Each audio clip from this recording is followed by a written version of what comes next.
So good morning everyone. So last class में हम लोगों ने रोटेशन ऑफ कॉम्प्लेक्स नंबर देखा था, राइट। सो देखिए, मैं एक बार रोटेशन ऑफ कॉम्प्लेक्स नंबर को फिर से डील कर देता हूं। लेट से ये आपके पास एक यहाँ पर एक कोई कॉम्प्लेक्स नंबर राइट, लेट से Z1 दिया हुआ है और यहाँ पर कोई पॉइंट Z2 दिया हुआ है। इस कॉम्प्लेक्स नंबर ने यानी कि Z1 पॉइंट के अबाउट ये जो लाइन है इस तरह से रोटेट कर गया। रोटेट होने के बाद ये Z2 का कोऑर्डिनेट चेंज हो गया। मैंने मान लिया कि ये Z3 हो जाएगा,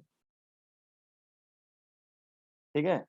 यानी कि आई कैन से कि ये Z1 माइनस Z2 का जो लाइन है वो मुझे Z1 के अबाउट रोटेशन करने से मिला है, और आफ्टर रोटेशन जो लाइन मिला है वो Z3 माइनस ये Z1 Z3 मिला है, राइट। तो मैं इस लाइन को कैसे ऑब्टेन करूंगा, तो मैंने आपको बताया था कि जिसका बाउंड लिखते हैं, जिसका बाउंड निकालते हैं, वो वाला क्या करते हैं, सब्ट्रैक्ट करते हैं। या मैं इसे लिखूंगा वेक्टर के फॉर्म में, बोलूंगा कि मुझे जो वेक्टर चाहिए होता है पहले उसको लिखता हूं। कौन सा वेक्टर चाहिए? Z3 minus Z1, final minus initial. तो Z3 माइनस Z1 इसका जो वैल्यू होगा वो इसी के मॉड के बराबर, या मैं बोलूंगा कि जिसको रोटेट करना होता है उसका यूनिट वेक्टर लिखते हैं। इसको मुझे रोटेट करना है Z1 Z2 को, मैं लिखूंगा Z2 माइनस Z1 अपॉन इसी का मैग्नीट्यूड, इसी का मैग्नीट्यूड यही होता था। इसी तरह से यूनिट वेक्टर लिखते हैं, कोई भी वेक्टर अपॉन उसका यूनिट वेक्टर। यहाँ पे Z2 माइनस Z1 एक वेक्टर हुआ, इसके यूनिट वेक्टर क्या होगा, इसका मॉडुल और इसके मॉडुलस से डिवाइड कर देंगे तो यूनिट वेक्टर होगा। अगर मैंने यहाँ पे अल्फा एंगल के साथ रोटेशन किया हुआ है तो e to the power iota alpha, और हो सकता है कि मैंने इसका मैग्नीट्यूड चेंज किया हो, चाहे कुछ भी किया हो, तो इसका मैग्नीट्यूड जो होगा वो Z3 माइनस Z1 के बराबर होगा। तो आई विल राइट कि ये Z3 माइनस Z1 के मॉड के बराबर आएगा।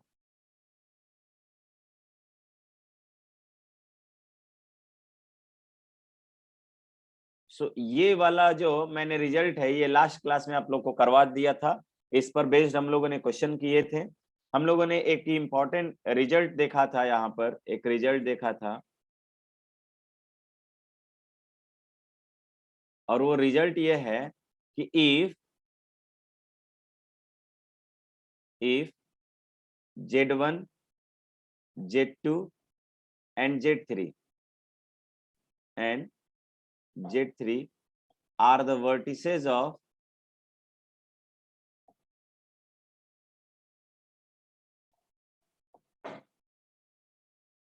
the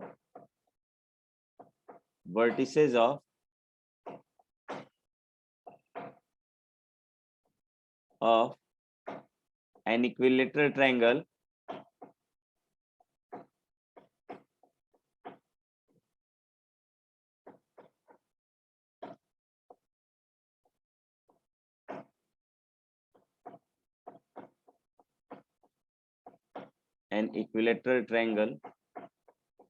then हमने ये रिजल्ट देखा था कि देन Z1 का स्क्वायर प्लस Z2 का स्क्वायर प्लस Z3 का square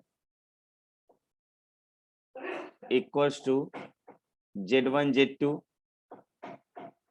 plus Z2 Z3 plus Z3 Z1। ये हम लोगों ने लास्ट क्लास में देख लिया था इसको, ठीक है। और इसको एज ए रिजल्ट हम लोग याद करेंगे, क्योंकि ये, और इसका रिजल्ट हमने एप्लीकेशन के थ्रू निकाला था कि how we will find such result in an equilateral triangle, ठीक है, using the concept of rotation या रोटेशन थ्योरम, राइट। तो आज के लेक्चर में मैंने एक दो क्वेश्चंस लिए हुए हैं, इसको ट्राई कीजिए आप लोग। 2 मिनट का टाइम आपको देता हूं and then I will try to do that. लिखा हुआ है the complex number, let the complex number Z1 Z2 and Z3 with the vertices of an equilateral triangle. क्या है कि ये तीनों जो कॉम्प्लेक्स नंबर हैं Z1 Z2 एंड Z3, ये किसी इक्विलेटरल ट्रायंगल के वर्टिसेस हैं, और Z0 जो है उसका सरकम सेंटर है। Z0 क्या है गाइस? सरकम सेंटर है। तो मुझे प्रूफ करना है कि Z1 square plus Z2 square plus Z3 square equals to 3 times of Z0 square, ठीक है। प्रूफ, अब आप बोलोगे प्रूफ का पार्ट आता नहीं है, बट ये सब रिजल्ट डायरेक्टली यूज होंगे आपके एग्जाम में, तो ये भी एक इंपॉर्टेंट रिजल्ट होगा, ये भी आपको याद रखना पड़ेगा, ठीक है। And here we will prove that, यहाँ पे हम लोग इसको प्रूव भी करेंगे, but you have to memorise this result also, ठीक है। सभी लोग ट्राई कीजिए तो एक बार।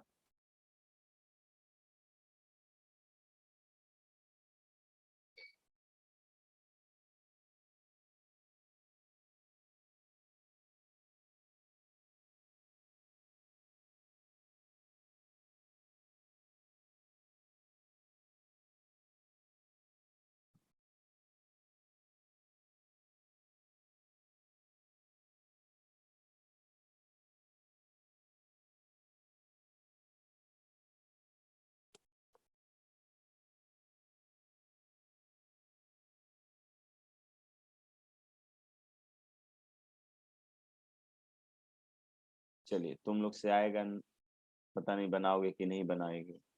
देखिए, अभी हमने लिखा कि अगर ये इक्विलेटरल ट्रायंगल है और ये Z1 Z2 Z3 अगर ये तीनों वर्टिसेस हैं, तो मैं पहला रिजल्ट तो ये लिख सकता हूँ। सॉल्यूशन में सबसे पहली बात तो मैं यही कहूंगा कि for equilateral triangle, for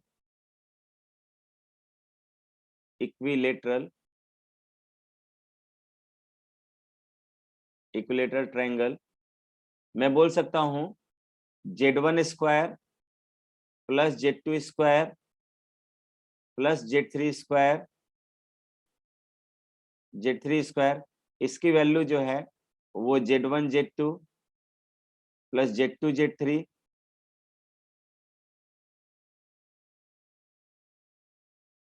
plus Z3 Z1 होगा, प्लस Z3 Z1 होगा। ये हम लोगों ने देखा हुआ है। ट्रायंगल मेरा कैसा होगा गाइस? ये ऐसा होगा, ठीक है। तो इसका सरकम सेंटर मुझे कहीं बीच में मिलेगा, यहाँ पे मिलेगा। इक्विलेटरल ट्रायंगल में जानते हो आप कि सरकम सेंटर, इन सेंटर, सेंट्रॉइड सब एक जैसा हो जाता है। सो मैं इस जेड नॉट को लिख सकता हूँ कि मेरा जो जेड नॉट जो होगा वो सेंट्रॉइड की, सेंट्रॉइड मान के लिख देते हैं, तो जेड नॉट जो होगा वो मुझे मिल जाएगा Z1 square plus Z2 square, sorry Z1 plus Z2 plus Z3 divided by 3। इन तीनों कोऑर्डिनेट का सम डिवाइडेड बाई 3 कर सकता हूं मैं, ठीक है। यहाँ पे 3 से क्रॉस मल्टीप्लाई, इस 3 से मल्टीप्लीकेशन कर लूंगा मैं बोल सकता हूँ कि Z1 square plus Z2 square, Z1 square, यही रिजल्ट बार बार याद आ जा रहा है मुझे। ये हो जाएगा Z1 plus Z2 plus Z3 equals to 3 times of Z0, 3 times of Z0। दोनों तरफ स्क्वायर कर देता हूं मैं, स्क्वायर करूंगा तो ये ऐसा हो जाएगा और ये भी इधर से स्क्वायर हो गया। ये मुझे मिल जाएगा a plus B plus C का होल स्क्वायर, तो a स्क्वायर यानी कि Z1 square plus B square Z2 square plus C square Z3 square, ठीक है।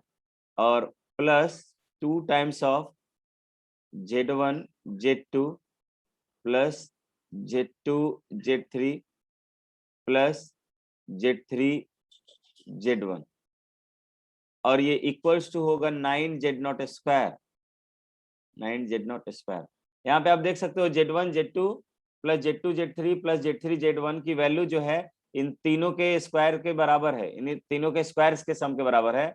तो आई विल राइट कि यहाँ पर तो मुझे Z0 का Z0 Z1 स्क्वायर मिल गया, Z2 स्क्वायर भी मिल गया, प्लस Z3 स्क्वायर मिल गया, प्लस 2 को ऐसे ही रखो और यहाँ पर इन तीनों Z1 Z2 plus Z2 Z3 plus Z3 Z1 के प्लेस पर आप Z1 का स्क्वायर प्लस Z2 का स्क्वायर प्लस Z3 का स्क्वायर लिख सकते हो,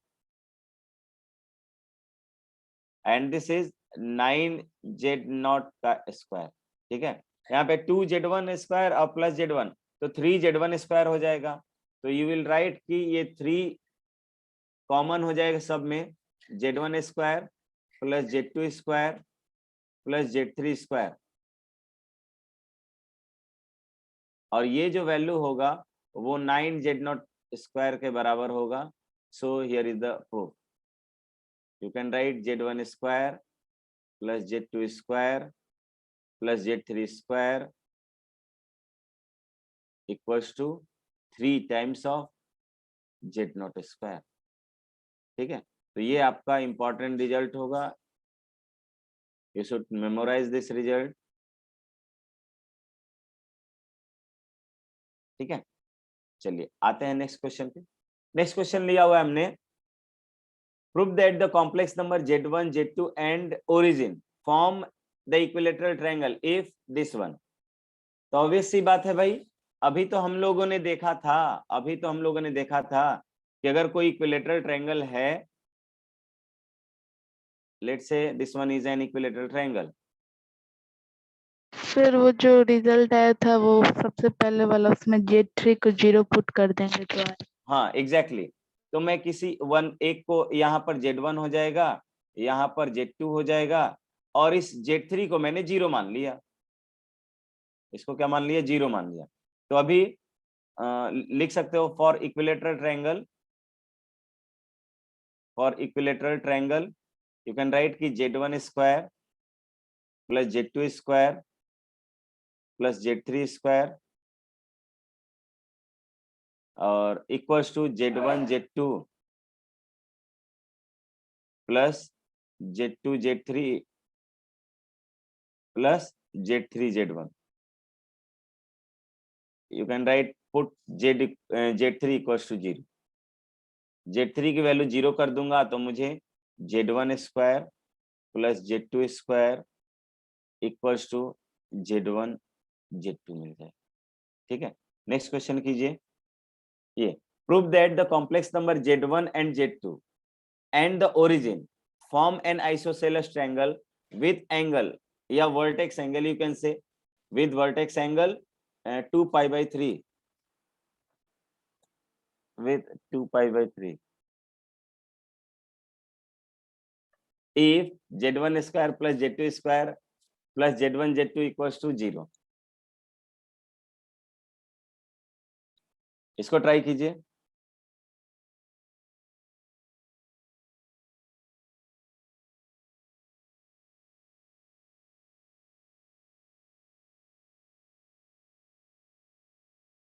ये हो जाएगा?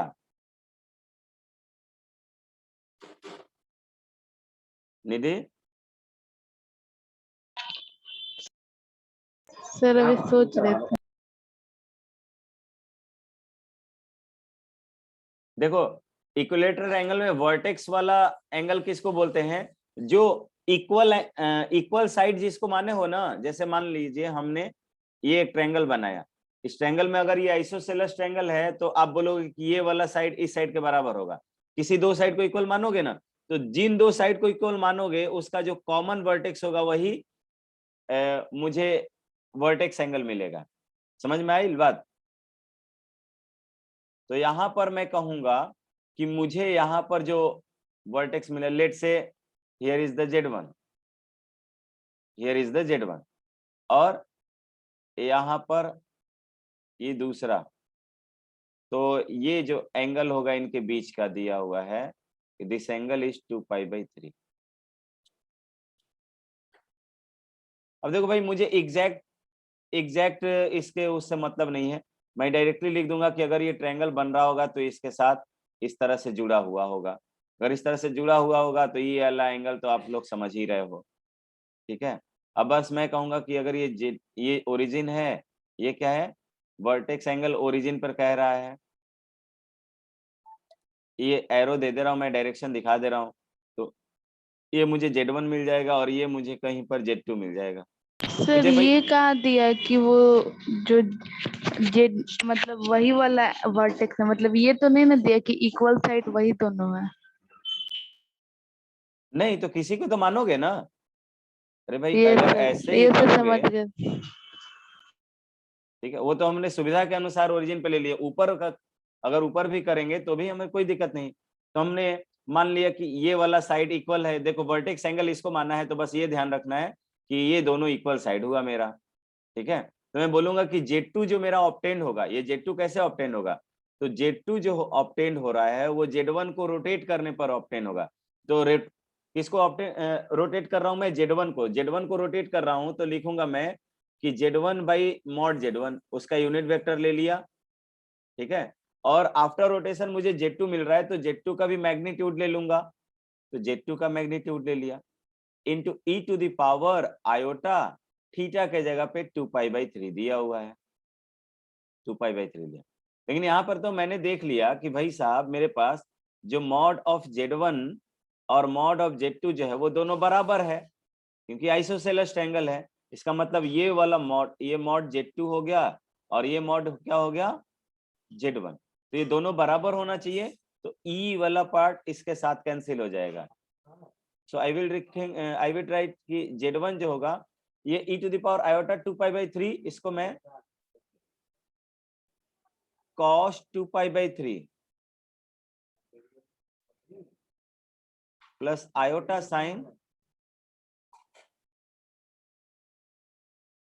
2π/3,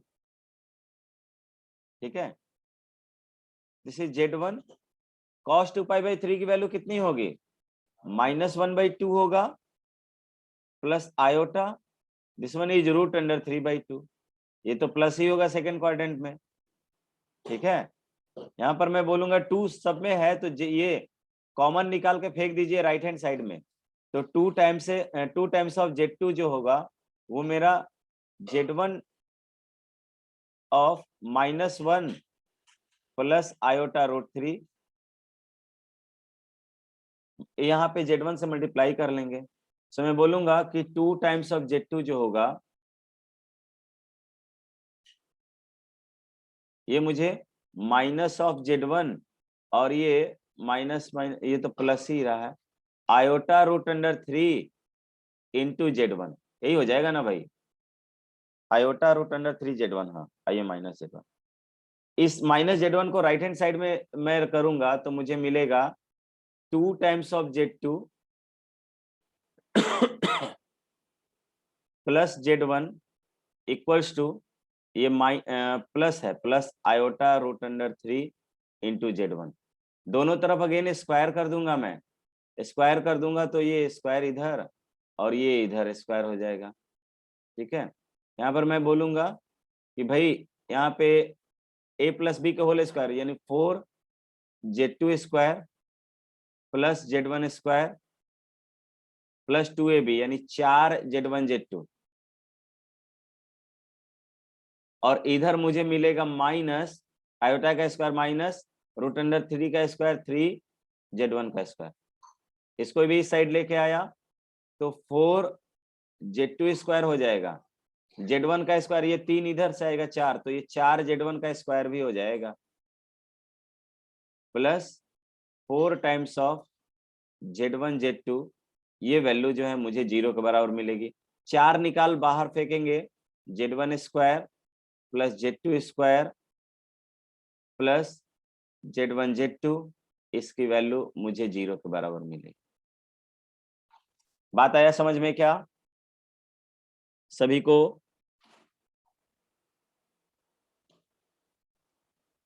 राइट, यस और नो एवरीवन? ठीक है, तो ये हमने ये निकाला। अब देखिए इक्वेशन ऑफ स्ट्रेट लाइन निकालना सीखते हैं। हम लोगों ने हमने आपको बता दिया था कुछ एग्जांपल्स लेके आपको स्ट्रेट लाइन आपको स्ट्रेट लाइन का इक्वेशन ऐसा होता है ये बता दिया था।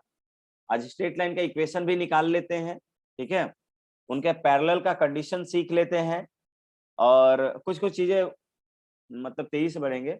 और एक क्यूब रूट ऑफ यूनिटी का एक बहुत अच्छा सा रिजल्ट है जो जेई एडवांस के लिए सिर्फ इंपॉर्टेंट होगा, मेन में वैसा रिजल्ट एक्सपेक्ट नहीं कर रहे हैं हम, तो एडवांस में बहुत इंपॉर्टेंट वो होगा, उसको भी देखेंगे, ठीक है। एक प्रॉपर्टी मिस कर गया हूं मैं, एक्चुअली जानबूझकर मैंने छोड़ा हुआ था वो, ठीक है। सब लोग समझ पाओगे कि नहीं देख लेते हैं, समझोगे तो ठीक, नहीं तो जितने लोग को समझ में आएगा वो भी ठीक। तो देखें यहाँ पर मैं चाहता हूं कि 2 पॉइंट Z1 और Z2 से मैं चाहता हूं equation of line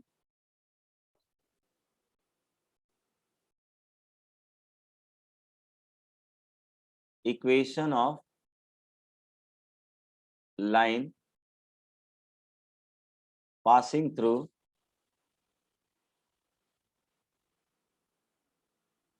passing through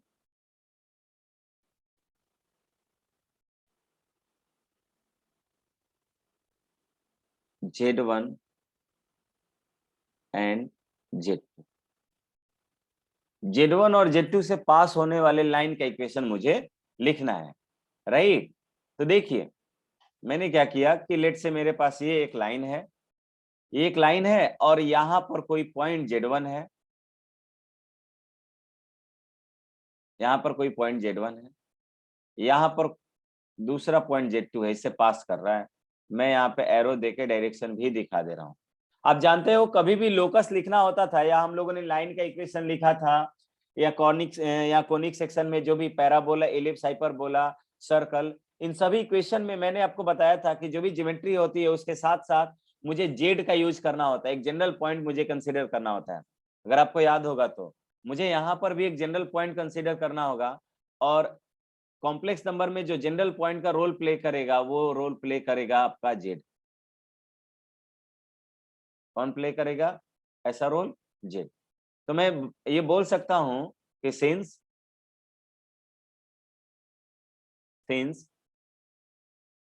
Z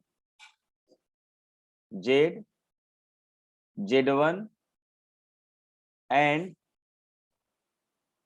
Z2, ये कॉमा दिया हुआ है भाई, मैं थोड़ा सा लिख रहा हूँ,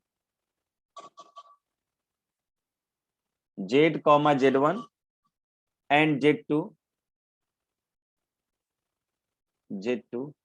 आर कोलिनियर।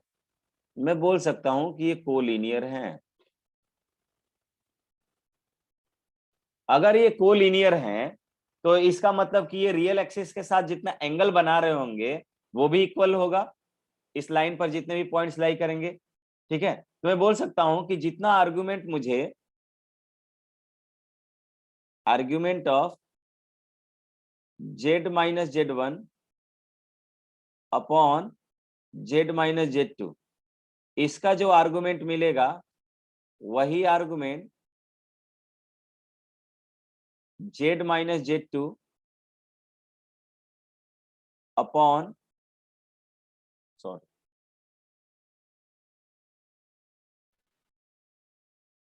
गलत लिख दिया हमने, तो ये तो Z माइनस Z1 ही होगा और ये भी Z माइनस Z2 ही, ठीक है। Argument of Z minus Z1 यानी कि इसका आर्गुमेंट ले रहे हो, इसका रियल एक्सिस के साथ कितना एंगल बना इस लाइन का, तो ये लाइन जितना बनाएगा उतना एंगल ये भी लाइन बनाएगा, ठीक है। तो ये दोनों आर्गुमेंट इक्वल होंगे। तो अगर इस आर्गुमेंट को इस साइड ले आएंगे तो आई कैन राइट कि argument of Z minus Z1 minus हो जाएगा argument of Z minus Z2, this is going to be zero, zero हो जाएगा। ये जो रिलेशन शो करता है वो लॉगरिथमिक रिलेशन शो करता है, तो मैं लिख सकता हूं कि आर्गुमेंट ऑफ ये हो जाएगा Z minus Z1 upon Z minus Z2, ये वैल्यू जीरो हुआ। अब मैं जानता हूं कि कोई भी कॉम्प्लेक्स नंबर लेट से आर्गुमेंट जो है argument of any Z is equal to zero, किसी भी कॉम्प्लेक्स नंबर का आर्गुमेंट अगर जीरो होगा इसका मतलब कि वो रियल एक्सिस पे लाई कर रहा होगा, रियल एक्सिस पे लाई कर रहा होगा, इसका मतलब कि this complex number is real, ये Z इज रियल हो जाता है। और Z अगर रियल हो जाता है तो यू कैन राइट कि Z इक्वल्स टू Z बार हो जाता है, Z की वैल्यू उसके कॉन्जुगेट के बराबर आती है। तो यहां से आप बोल सकते हो कि Z minus Z1 upon Z minus Z2 is real, real हो जाता है। और अगर ये रियल होगा तो इसका कॉन्जुगेट बराबर होगा, that is you can write कि Z minus Z1 upon Z minus Z2, इसका जो वैल्यू होगा इसके कॉन्जुगेट के बराबर होगा। तो Z माइनस Z1 का कॉन्जुगेट और ये Z माइनस Z2 का कॉन्जुगेट अलग अलग कर ले रहे हैं हम, यहाँ पे भी ऊपर वाला भी अलग अलग कर ले रहे हैं।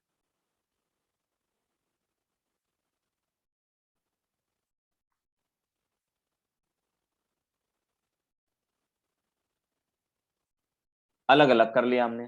क्रॉस मल्टीप्लाई कर लीजिए।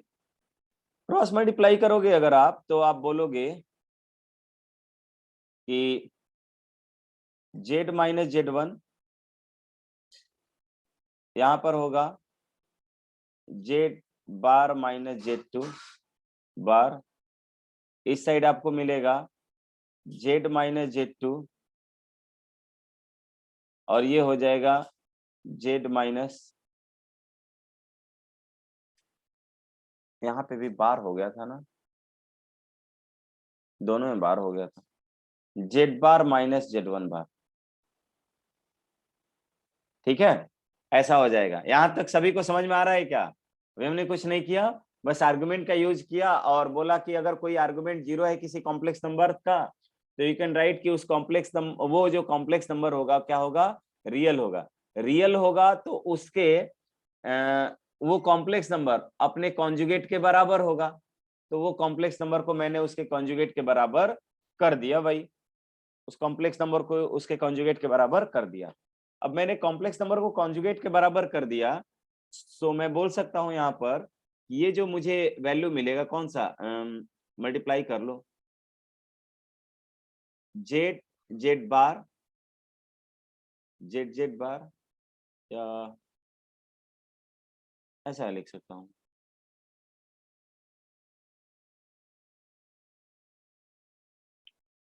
मुझे लग रहा है कहीं पर गलती हुआ है क्या, लेट मी चेक। यहाँ पर जितना जेड जेड माइनस Z1, हाँ यहाँ पर Z माइनस Z1 नहीं सही है, सही।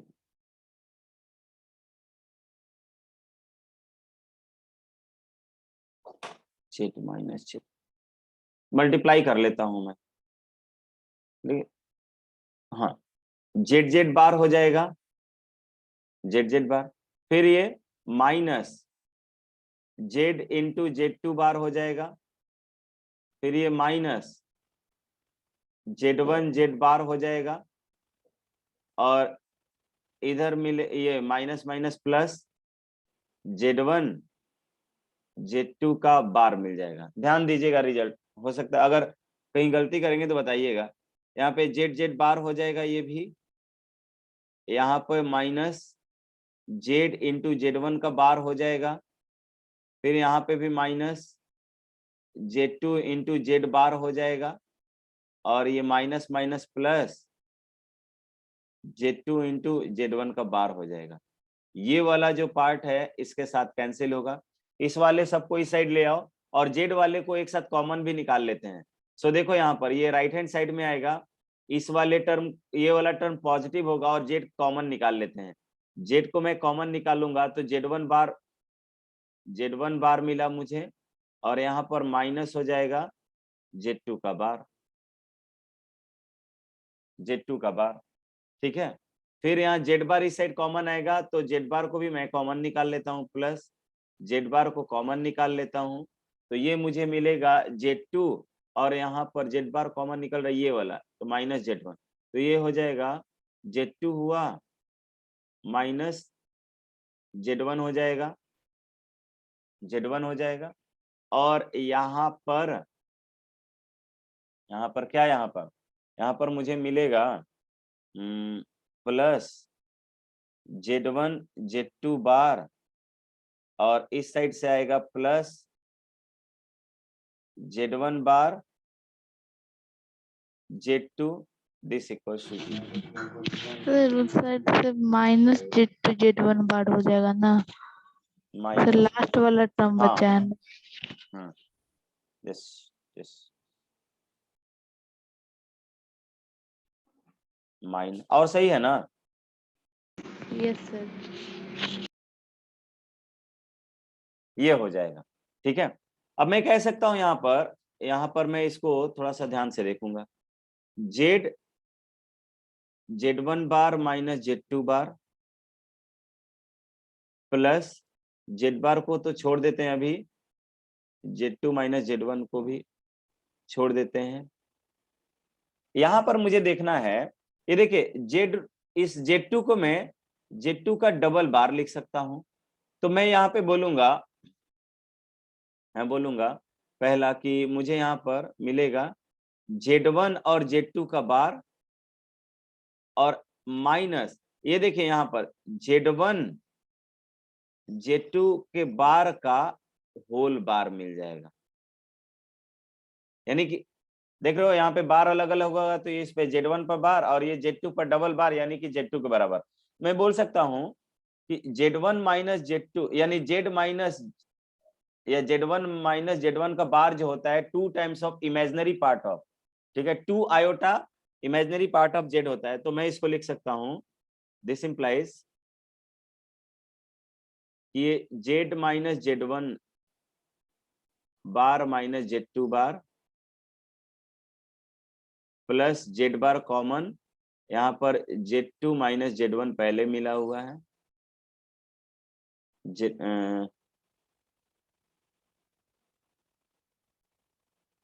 Z2 माइनस Z1, और यहाँ पर इसको मैं लिखूंगा 2 iota imaginary part of Z1 Z2 का बार इज इक्वल टू 0। अब देखो कोई भी जो कॉम्प्लेक्स नंबर होता है, अगर उसमें आयोटा लगा हुआ है इसका मतलब कि वो इमेजिनरी हो गया, और अगर वो इमेजिनरी हो गया तो आप उसको रियल बना सकते हो आयोटा से मल्टीप्लाई करके। मैं क्या करूंगा, इस पूरे इक्वेशन में आयोटा से मल्टीप्लाई कर दूंगा, पूरे इस इक्वेशन में आयोटा से मल्टीप्लाई करूंगा।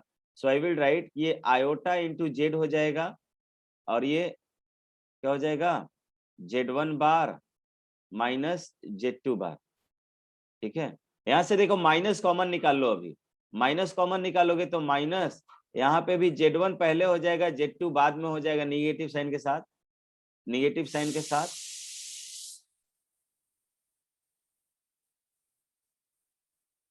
यहाँ पे Z2 हो जाएगा, यहाँ पे Z बार हो जाएगा, और देखो यहाँ पे भी आयोटा मल्टीप्लाई किया हो ना, यहाँ पे भी आयोटा मल्टीप्लाई करेंगे, ठीक है, यहाँ पे भी आयोटा मल्टीप्लाई करेंगे, और इधर आयोटा आयोटा माइनस 2 हो जाएगा, आयोटा का स्क्वायर हो गया तो माइनस 2 हो जाएगा, imaginary part of Z1 Z2 का बार इज इक्वल टू 0। अब मैंने आपको बताया था कि Z बार के कॉफिशिएंट को कुछ मान लीजिए। अगर मैं यहाँ पे Z बार का कॉफिशिएंट क्या है, मुझे ये दिया हुआ है, this one is the coefficient of Z बार, ठीक है। तो Z बार के कॉफिशिएंट को मैं कुछ मान लेता हूँ, A मान लेता हूँ लेट से। तो आगे चलते हैं नेक्स्ट पेज पर, लिखते हैं कि let A equals to minus of iota Z1 minus Z2। This implies A का बार क्या हो जाएगा गाइस, A का बार क्या हो जाएगा, तो A बार जो आपको मिलेगा ये minus iota Z1 minus Z2।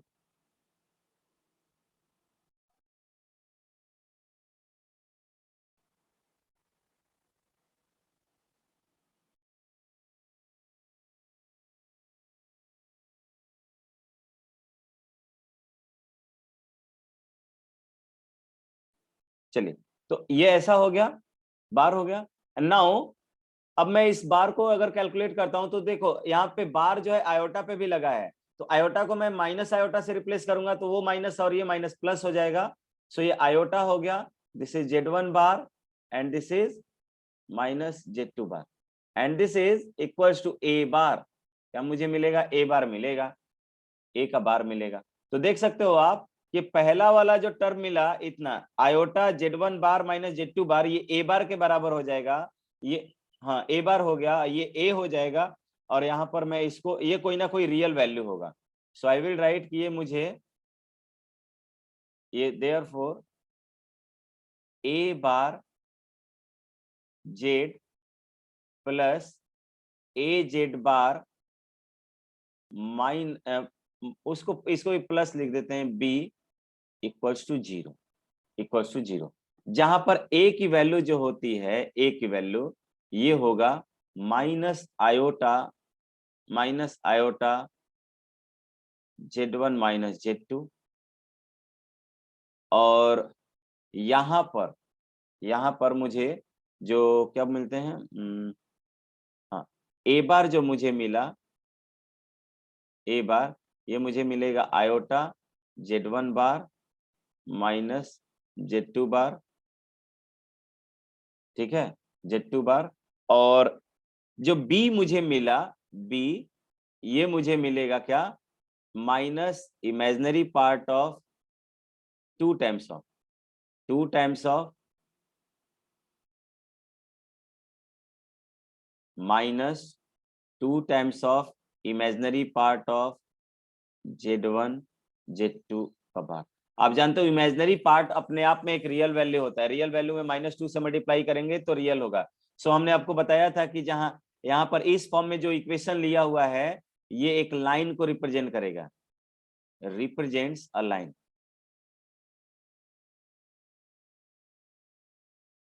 Represents a line, line को रिप्रेजेंट करेगा। और गाइज आपको ये पता होना चाहिए यहाँ ए जो है बिलोंग करता है कॉम्प्लेक्स नंबर के, लेकिन यहाँ पर बी जो है वो हमेशा रियल नंबर ही होगा, बी क्या होगा, हमेशा रियल नंबर होगा। इस बात को हमेशा ध्यान रखना है आपने, ठीक है भाई। किसी को कोई डाउट? अब देखिए यहाँ पे स्लोप निकालना सीखना है आपको। यहाँ पे आप देखोगे कि स्लोप कैसे मिलेगा, तो भाई अगर इस लाइन का मुझे स्लोप चाहिए तो मैं बोल सकता हूँ क्या कि स्लोप निकालने के लिए आर्गुमेंट निकालना पड़ता है। देखिए आर्गुमेंट मुझे ऐसा आया है, ये आया है, यानी कि इसी का अगर मैं एंगल ले लेता हूं Z1, ये बार में ऑब्वियसली लेंगे, इसका मैं एंगल ले लेता हूं तो मुझे क्या मिलेगा, स्लोप मिलेगा। सो देखिए मैं पॉजिटिव रियल एक्सिस के साथ, सो यहां पर ये वाला जो वैल्यू मिलेगा स्लोप,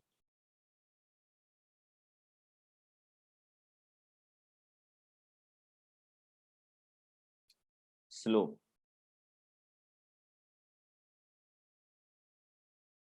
स्लोप तो गाइस यहाँ पे स्लोप जो मुझे मिलेगा वो Z1 minus Z2 divided by Z1 minus Z2 का कॉन्जुगेट ले लीजिए, या Z2 minus Z1 you can से Z2 minus Z1 divided by Z2 bar minus Z1 बार। ये आता कैसे है, अगर मैं इसको चाहूं तो y equal mx plus c के फॉर्म में लिखूंगा तो मुझे यही वाला आएगा, एक वैल्यू आएगा, ऊपर मुझे Z1 Z2 के फॉर्म में आ जाएगा और नीचे उसका कॉन्जुगेट आ जाएगा, और यही वैल्यू, तो ये तो Z1 Z2 पॉइंट से पास करेगा तो स्लोप ऐसे लिखोगे, और अगर उसका जनरल इक्वेशन दिया रहेगा इस फॉर्म में तो आप लिखोगे कि minus of a divided by a बार। देख लीजिए यहाँ पे दोनों को डिवाइड करोगे तो ये आयोटा कैंसिल हो गया, Z1 माइनस Z2 का बार जो हो जाए, Z1 minus Z2 divided by Z1 bar minus Z2 बार, ये a अपॉन a का कॉन्जुगेट हो जाएगा। So this is the slope of the complex number, slope of the complex number. बहुत इंपॉर्टेंट होगा ये भी, ठीक है। एक क्वेश्चन यहाँ से देख लेते हैं हम लोग। सर वो स्लोप का आप ये जो फॉर्मूला लाए हैं वो फिगर से कैसे लाए, एक बार बता दीजिए। वो Z1 माइनस फिगर से एग्जैक्टली नहीं लेके आए हैं, मैं ये बता दे रहा हूँ। फिगर से मैंने ये सिर्फ बताया कि आर्गुमेंट ही निकालना होता है ना, स्लोप मैं क्या करूंगा, क्योंकि स्लोप और आर्गुमेंट का डेफिनेशन सेम है, बशर्ते आर्गुमेंट में मैं पॉजिटिव रियल एक्सिस के साथ बोल रहा हूँ, और स्लोप में मैं बोलता था कि पॉजिटिव एक्स एक्सिस के साथ एंगल बनाता था, यही एंगल है ना, और दोनों एंटी क्लॉकवाइज ही मेजरमेंट होता था, ठीक है। तो मैं आर्गुमेंट निकालने के लिए मैं यहाँ पर, अगर आपको फिगर से करना है तो आप Z2, लेकिन यहाँ पे डायरेक्टली मिल नहीं पाएगा क्योंकि y2 minus y1 upon x2 minus x1, यहाँ पर मैं चाहूंगा तो इससे निकाल सकता हूँ, इससे यहाँ पे z को क्या मान लोगे आप, x प्लस y मान लोगे, और यहाँ पे z बार को मान लोगे x माइनस आई वाई, तो ये वैल्यू रख के y equal to mx plus c के फॉर्म में इसको ब्रेक करना पड़ता है, ठीक है। फाइनली x और y के टर्म में एक्सप्रेशन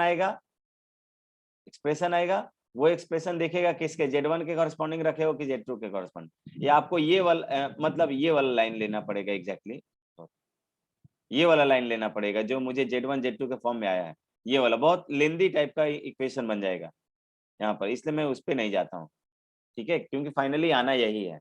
यहाँ पर Z1 को मैं लिखूंगा x1 plus iota y1, z2 को मैं लिखूंगा x2 प्लस आयोटा y2। तो मुझे इस एक्सप्रेशन का काम नहीं पड़ेगा, सिर्फ स्लोप ही तो निकालना है। और स्लोप क्या होता है, y2 minus y1 upon x2 minus x1। सो मुझे x और y में इस इक्वेशन को तोड़ना पड़ेगा, ब्रेक करना पड़ेगा, ठीक है। तो वो वाला काम हम नहीं करेंगे, आप चाहेंगे तो घर पे वो काम कर सकते हैं, ठीक है। Here we will not do that. Sir वो जो आप कॉम्प्लेक्स नंबर का डिनोट किए हैं, ए बिलोंग्स कॉम्प्लेक्स, तो वहाँ पे वो कट किए हैं बोल्ड लेटर से शो करने के लिए, जैसे जीएल में ऐसे हाँ कर हाँ दो। हाँ हाँ, ये सर हो गया।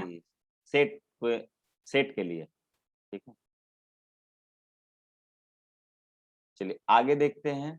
ये क्वेश्चन मैंने लिया हुआ है अभी इसी इसी पर, कि find the angle with positive real axis made by the line this. यहाँ पे लाइन का इक्वेशन दे दिया, और लाइन का इक्वेशन आई थिंक इस फॉर्म में दिया हुआ होगा। अगर इक्वेशन देगा ना तो आपको इस फॉर्म से इसको कनेक्ट करना है।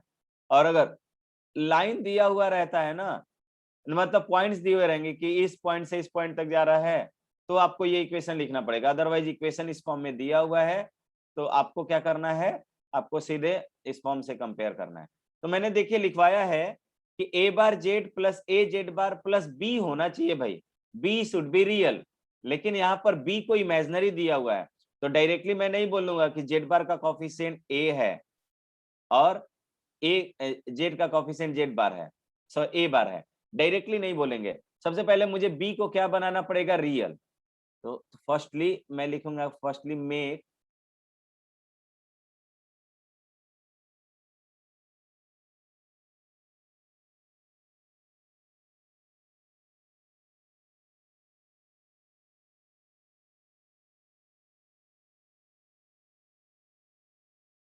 इसको रियल बनाइए। रियल बनाने के लिए आपको मैंने बताया था किससे मल्टीप्लाई कर देंगे, आयोटा से मल्टीप्लाई कर देंगे। दोनों तरफ आयोटा से मल्टीप्लाई किया हमने।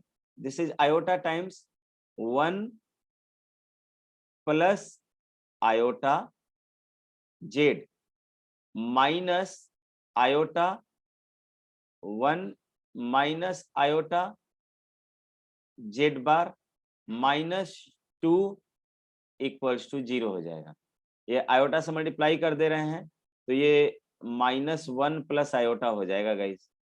देखिए ये आयोटा इंटू 1 आयोटा और आयोटा इंटू आयोटा -1 हो जाएगा, तो ये मुझे मिल गया जेड। हाँ जेड माइनस आई से मल्टीप्लाई कर देंगे तो यहाँ पे प्लस मैं ले लेता हूँ, प्लस ले लेता हूँ तो माइनस आई से मल्टीप्लाई कर लेता हूँ मैं। तो बोलूंगा कि ये क्या हो जाएगा, ये हो जाएगा माइनस माइनस प्लस 1 1 हो जाएगा ये, और माइनस क्या हो जाएगा, आयोटा हो जाएगा। 1 माइनस आयोटा हो जाएगा ना, माइनस माइनस, हाँ माइनस आयोटा, ये जेड बार हो गया और -2 इक्वल्स टू 0, इतना हो जाएगा, ठीक है। यहाँ पर ए मुझे क्या मिलना चाहिए था, ए मिलना चाहिए ए, तो इसका कॉन्जुगेट क्या हो जाएगा। यहाँ पर मैं कॉन्जुगेट के लिए यहाँ पे मुझे माइनस कॉमन निकालना पड़ेगा, आई थिंक माइनस कॉमन निकाल, यानी माइनस वहां रहे देना चाहिए था। ये माइनस यहाँ पे मैं माइनस को एज इट इज छोड़ दे रहा हूँ, क्योंकि ए और ए बार, देखिए ए बार इसका, देखिए ऐसा मैं क्यों कर रहा हूँ पहले बता दे रहा हूँ। अगर मैं इसको ए मानता हूँ, 1 माइनस आयोटा को ए मानूंगा, तो 1 प्लस आयोटा जो है ये मुझे इसका कॉन्जुगेट मिलना चाहिए, जो कि नहीं मिल रहा है, -1 प्लस आयोटा मिल रहा है। तो मैं क्या करूंगा, देखिए क्या करूंगा, इसको ऐसे ही नहीं, अब यहाँ से कंपेयर करके ए आ गया, तो ए और ए बार माइनस एग्जैक्टली नहीं आ रहा है ना। देखिए एक आएगा ए तो दूसरा आना चाहिए था ए बार, यहाँ पे ए और ए बार नहीं आ पा रहा है ना, बात आया समझ में। अभी इसको अगर ए मानोगे तो इसका कॉन्जुगेट ये मिल जाएगा, नो देखो तो सर। नहीं ना, तो मुझे सर ऊपर वाला का तो लेकिन मिल जाएगा ना। यहाँ पे नो सर, ये सेकंड ये, यहाँ पे, हाँ हाँ यहाँ से मिल जाएगा, नहीं यहाँ पे आयोटा है ना, आयोटा से पहले मल्टीप्लाई करता, मुझसे वो गलती हो गया कि वो माइनस से मल्टीप्लाई नहीं करना चाहिए था, मैं माइनस ऐसे ही छोड़ देता हूँ, सिर्फ आयोटा से मल्टीप्लाई कर देता हूँ। तो ये आयोटा इंटू आयोटा, आयोटा का स्क्वायर हो जाएगा, माइनस से मिल रहा है क्या, आयोटा इंटू आयोटा, आयोटा का स्क्वायर, ये माइनस +1 मिल रहा है क्या, लेने में गलती हो गया क्या, 1 प्लस, मैं ओरिजिनल क्वेश्चन देख लेता हूँ थोड़ा सा, वेट।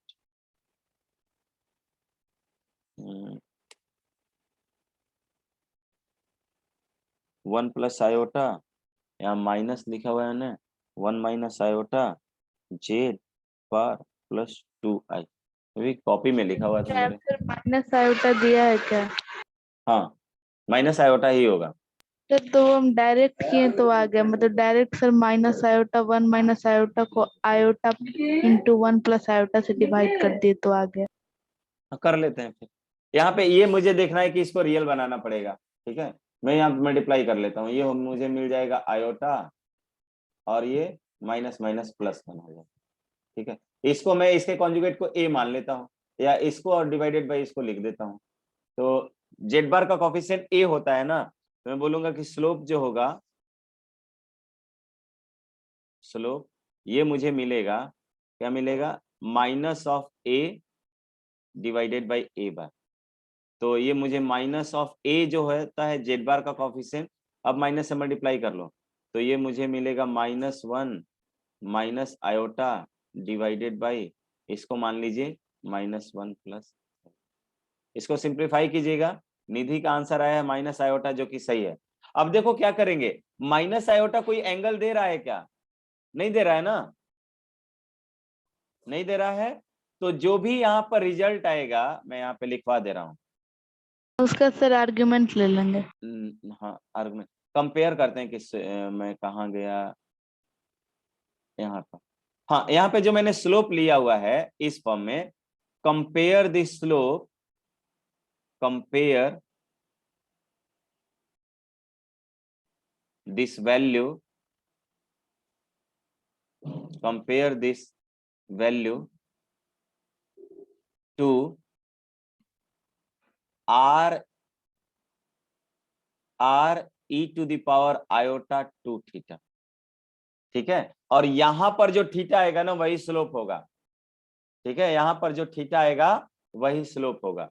तो मैंने यहां पर क्या बोला, ये माइनस आयोटा आया है, इस माइनस आयोटा को, इस ध्यान दीजिए, ये ना एक तरह से रियल और इमेजिनरी में थोड़ा सा ये डिफरेंस है कि वहां पे स्लोप डायरेक्टली निकलता था, यहाँ पे जो भी स्लोप आएगा उसको मैं r times e to the power iota 2 theta से कंपेयर करता हूँ, ठीक है। ये रियल नंबर के स्लोप में और इमेजिनरी नंबर में ये फैक्टर का डिफरेंस आता है, तो मुझे ये लेना पड़ता है, ठीक है। सो ये माइनस आयोटा आ गया, और इसको मैं बोलूंगा कि r times of e to the power iota 2 theta होगा, ठीक है। ये वैल्यू कितनी हो जाएगी, ये वैल्यू हो जाएगा e to the power minus pi by 2 हो जाएगा, iota pi by 2, e to the power minus iota pi by 2 हो जाएगा, and this equals to r times e to the power iota 2 theta. यहाँ comparison करते हैं, यहाँ comparison ऐसे होता है कि जो मुझे आर्गुमेंट होता है उसको आर्गुमेंट से कंपेयर करते हैं, मैग्नीट्यूड को मैग्नीट्यूड से कंपेयर करते हैं। यहाँ पे e के पहले कुछ मल्टीप्लाई में नहीं है, तो तो 1 है, तो मैं यहाँ पे बोलूंगा कि r की वैल्यू मुझे 1 मिलेगी, और 2 थीटा की वैल्यू जो होगा वो दिया हुआ है -π/2, तो थीटा की जो वैल्यू मुझे मिलेगी वो मुझे मिलेगा कितना, -π/4। तो स्लोप के टर्म में इसका आंसर कितना हो जाएगा, -1, ठीक है। स्लोप क्या होता था, tan ऑफ थीटा ना, तो tan ऑफ थीटा में tan ऑफ -π/4 लिखोगे तो आंसर इज -1। लेकिन बेसिकली यहाँ पर जब भी स्लोप पूछता है ना, तो सिर्फ और सिर्फ एंगल देता है, ध्यान रहिए, ठीक है। जब भी देता है तो एंगल देता है। तो मैं बोल सकता हूं कि ये जो कॉम्प्लेक्स नंबर, ये जो लाइन मिला होगा, ये मुझे ऐसे मिला होगा, देखिए ये जो लाइन मुझे मिला होगा ये ऐसे मिला होगा,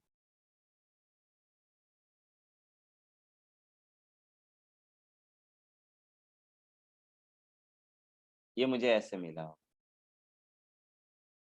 ठीक है। लेकिन कभी कभी हो सकता है ऑप्शन में -π/4 नहीं दिया हुआ हो, तो आंसर क्या मार्क करोगी, निधि बताओ तो। Sir pi, sir 2π minus π/4।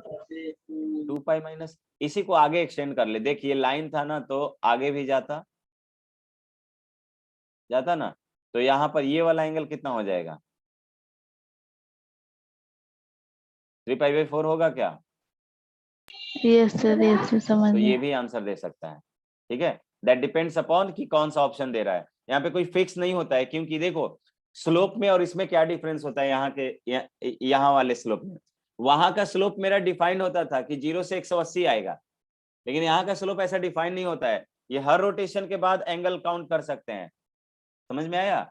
तो यहाँ के रोटेशन और वहां के रोटेशन में अलग वैल्यू होता था। वहां का रोटेशन, वहां का जो स्लोप होता था रियल नंबर का, ठीक है, रियल नंबर या कार्टेशियन प्लेन में वो यूनिक वैल्यू होती थी, लेकिन यहाँ पर यूनिक वैल्यू नहीं आती है। बात आया समझ में क्या? Yes sir. यहाँ पे यूनिक वैल्यू नहीं आता है। सो यहाँ पे दोनों में से कोई भी आंसर हो सकता था। स्लोप में जनरली यहाँ पर एंगल ही आंसर में देता है, ध्यान रहना चाहिए आपको। ऐसा नहीं मैच करेंगे सर -1 तो दिया हुआ भी नहीं है, हो सकता है -1 भी दे रहा हो, इसमें भी कोई डाउट नहीं पालेंगे, ठीक है।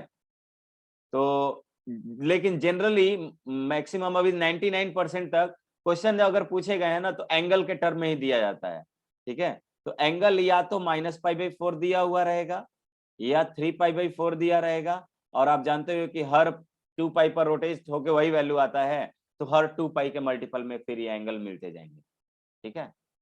तो ये आपने समझना चाहिए। या ये होगा। अब मुझे कंडीशन फॉर पैरेललिज्म निकालना है। कंडीशन फॉर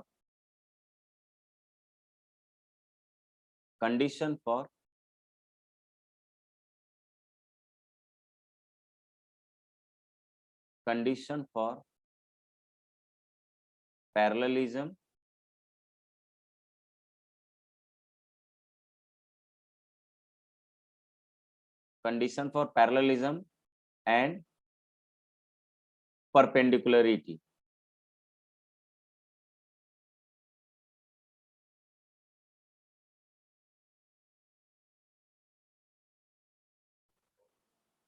परपेंडिकुलरिटी, ठीक है। परपेंडिकुलर, पैरेलल और परपेंडिकुलर होने का क्या कॉन्सेप्ट है?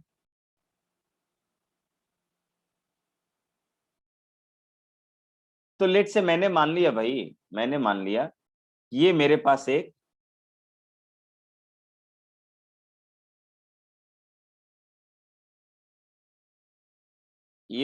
एक पहली लाइन है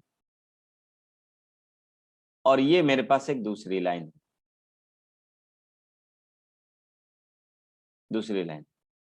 ठीक है। या इसी को पहला मान लेते हैं, ये मान लेते हैं कि Z1 Z2 है और ये Z3 Z4।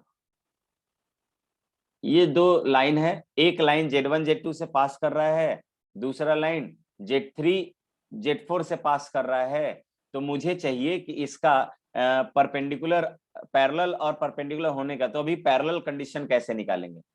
तो मैं बोल सकता हूं कि यहां पर जो लाइन L2 होगा,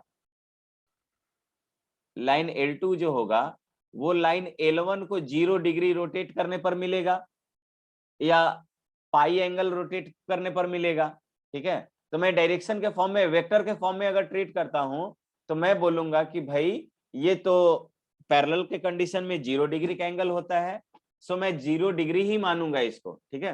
तो मैं बोलूंगा कि Z3 नहीं, फाइनल माइनस इनिशियल करेंगे। मैं बोलूंगा कि Z4 माइनस Z3 जो होगा वो ऑब्टेन होगा कैसे?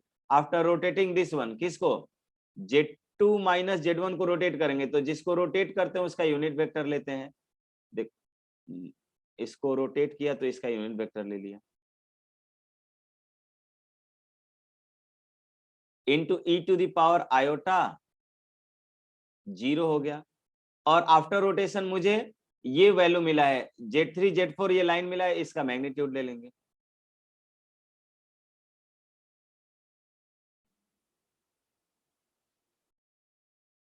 ठीक है, बाकी इसको हम ऐसे कर लेंगे। देखिए इस Z3 को इस साइड लेके आते हैं मॉड वाले को, तो मैं बोलूंगा कि Z4 माइनस Z3 जो होगा दिस डिवाइडेड बाई ये मुझे Z4 माइनस Z3 का मॉड मिला है, और इधर मुझे Z2 minus Z1 divided by Z2 minus Z1 का क्या मिल गया है, मॉड मिल गया है। और e to the power iota 0 की तो वैल्यू 1 हो गई, तो उसको लिखेंगे ही नहीं। दोनों तरफ मैं स्क्वायर कर दूंगा गाइस, दोनों तरफ क्या कर दूंगा, स्क्वायर कर दूंगा।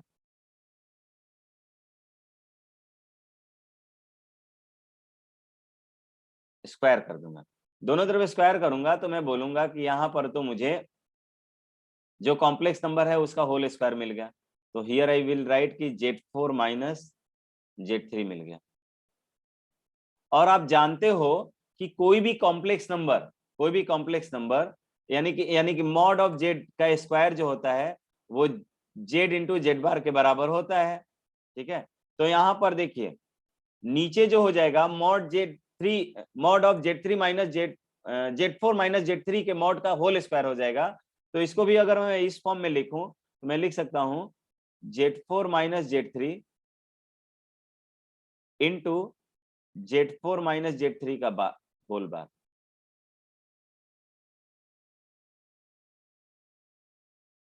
और यहां पर ये हो जाएगा Z2 minus Z1 divided by Z2 minus Z1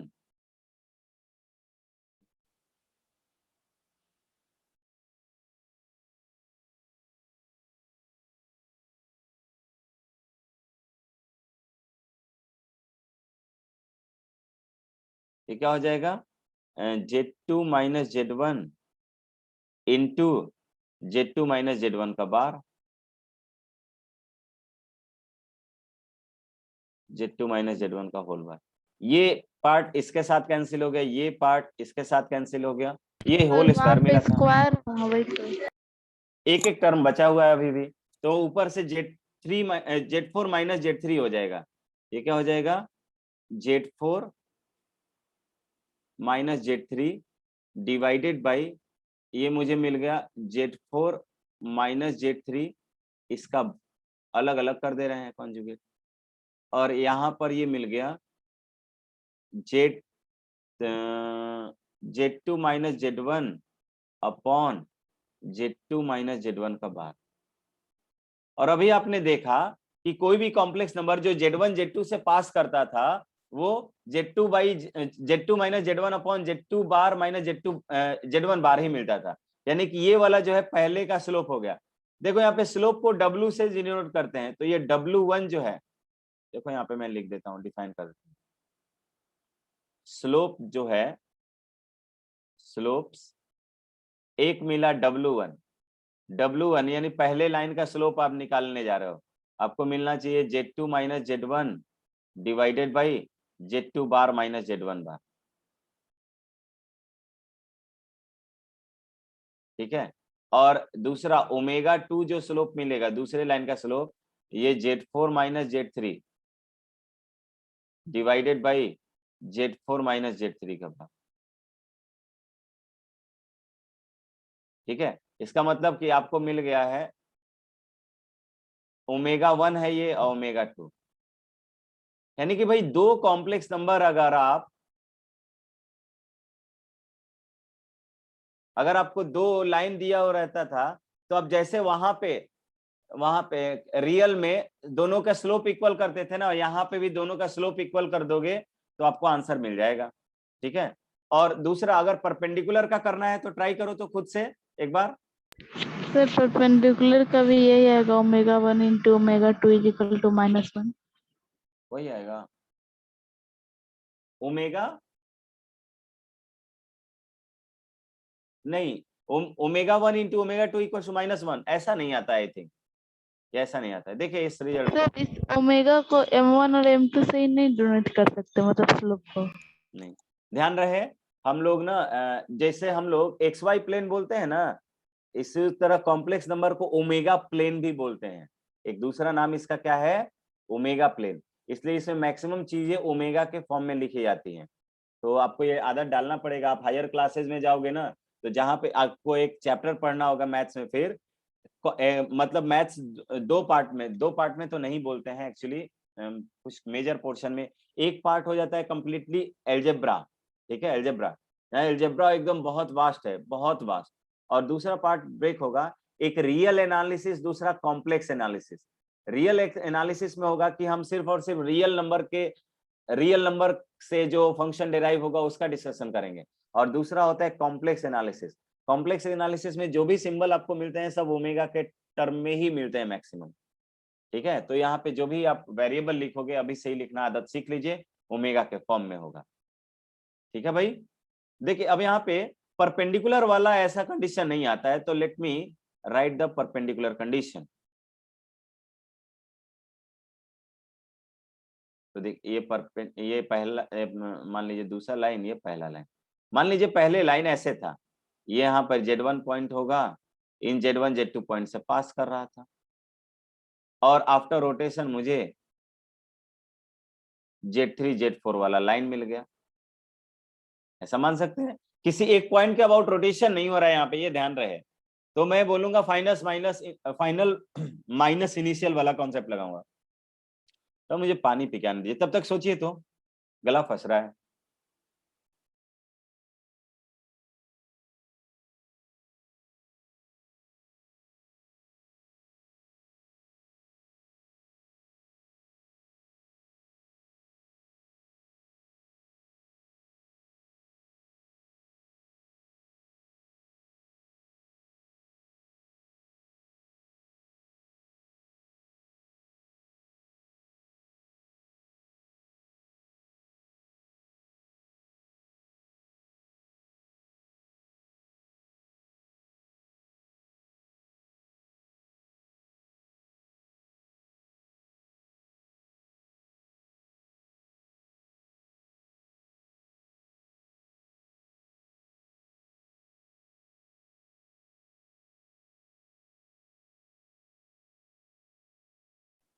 हो गया क्या निधि? आद्या हो गया? और कौन है? रविशंकर, सिद्धांत। तो देखिए यहाँ पर मैं सिंपली बोलूंगा कि मुझे पहले लाइन दिया हुआ था Z1 Z2 से पास होने वाला, बाद में मुझे Z3 Z4 से पास होने वाला लाइन मिल गया। तो मुझे बाद वाला लाइन चाहिए, कौन सा लाइन चाहिए? Z4 माइनस Z3 वाला, फाइनल माइनस इनिशियल वाला किया। तो मैंने क्या किया, जिसको रोटेट करना था, किसको रोटेट करना था? Z1 और Z2 वाला। तो मैं इसको रोटेट करूंगा, तो मैं इसको बोलूंगा कि इसका यूनिट वेक्टर ले लेते हैं। ये मुझे मिल गया Z2 minus Z1 upon mod of Z2 minus Z1, e to the power iota, ये π/2 हो जाएगा, या माइनस π/2 भी आप लिख सकते हो, कोई आंसर पे फर्क नहीं पड़ेगा। और यहाँ पे mod of Z4 minus Z3, यानी कि जिस आफ्टर रोटेशन जो कॉम्प्लेक्स नंबर मिल रहा होता है उसका हम लोग क्या लिखते हैं? उसका हम लोग ये मॉड लिखते हैं, मॉडुलस लिखते हैं। अब देखिए ये वैल्यू, ये e to the power iota π/2 को पाई बोलते हैं, आयोटा बोलेंगे, और ये मॉड वाले को इस साइड ले आते हैं। मैं बोलूंगा कि ये भाई ये Z4 minus Z3 divided by, यहाँ पर मुझे मिलेगा mod of Z4 minus Z3, यहाँ पर मुझे मिल जाएगा आयोटा Z2 माइनस Z1 को कॉमन निकाल लिया, और ये मिल गया mod of Z2 minus Z1। अब देखिए यहाँ पे दोनों साइड में स्क्वायर करता हूं,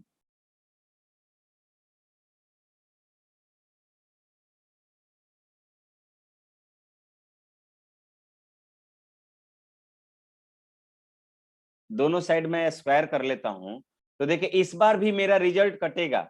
एक यहाँ पे जेड जेड बार आएगा तो जेड जेड से कैंसिल होगा, जेड बार वाला टर्म बच जाएगा, यहाँ पे भी ऐसा। लेकिन ये आयोटा का स्क्वायर होकर -1 हो जाएगा। सो मैं यहाँ पर लिखूंगा कि मुझे ये यहाँ पे जो वैल्यू मिलेगा, यहाँ पे मिलेगा Z4 minus Z3 divided by, ये क्या हो जाएगा? Z4 माइनस Z3 इसका बार, और इस साइड मुझे मिलेगा minus Z2 minus Z1 divided by Z2 minus Z1 का भाग,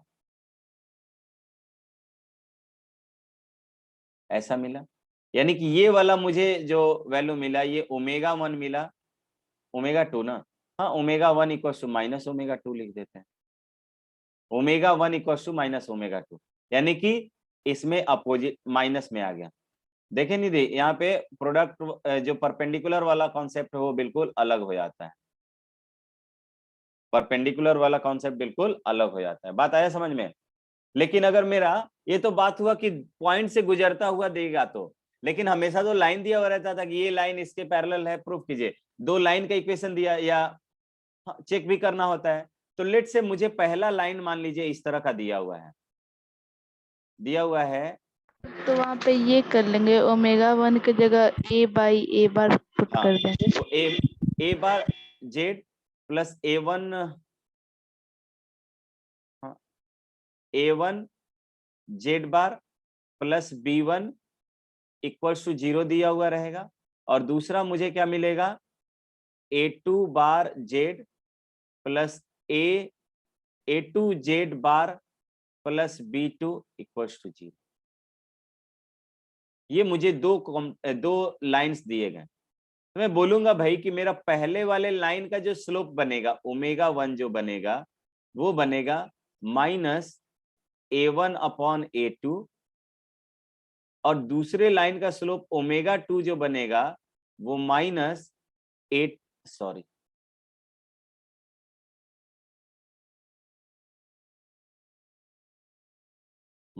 A1 अपॉन A1 बार होगा ना,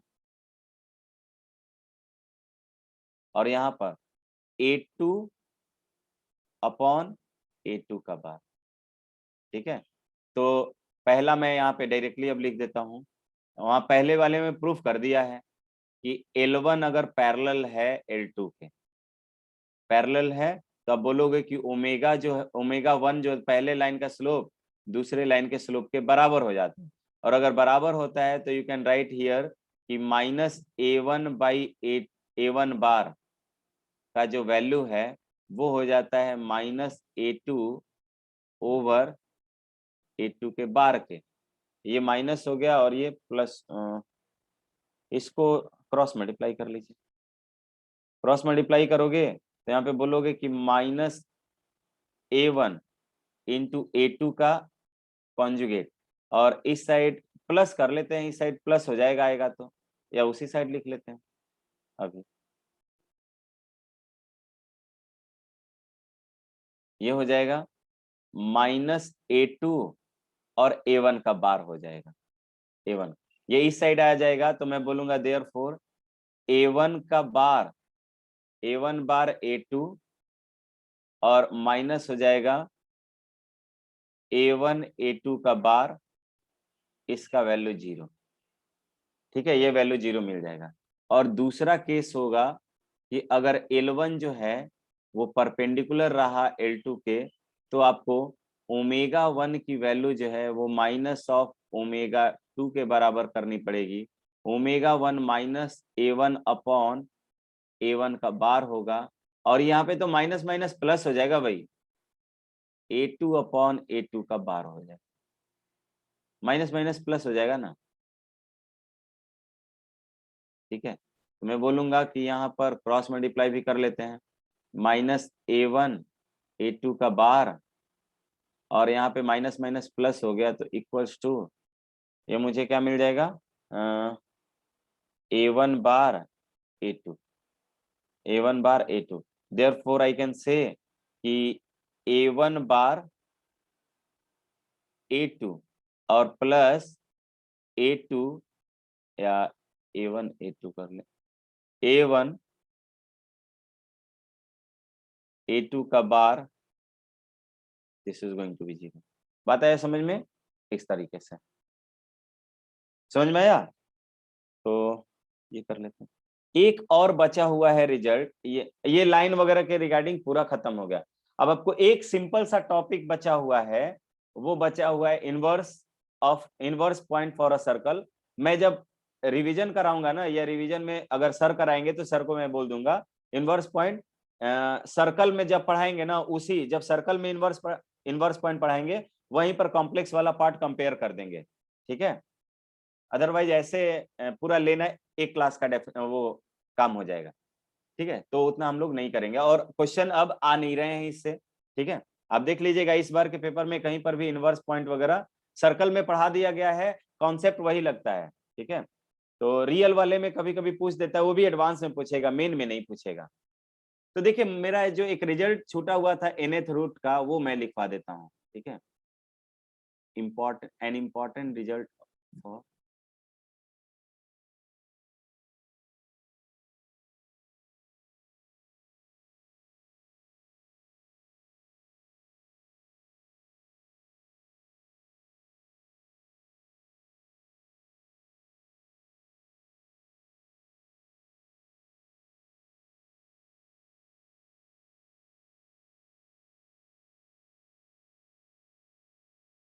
nth रूट ऑफ यूनिटी, ठीक है।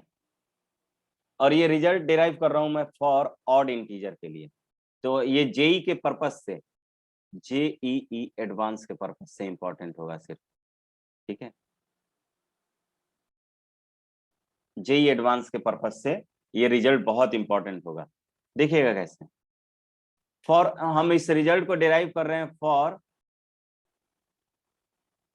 n belongs to odd integer.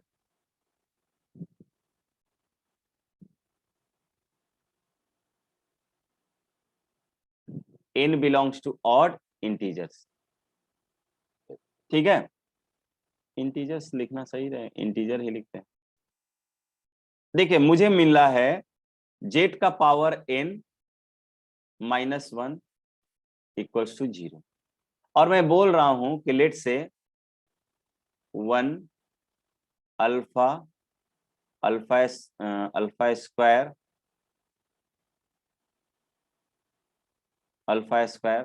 And up to कितना अल्फा का power n-1 are nth roots of unity.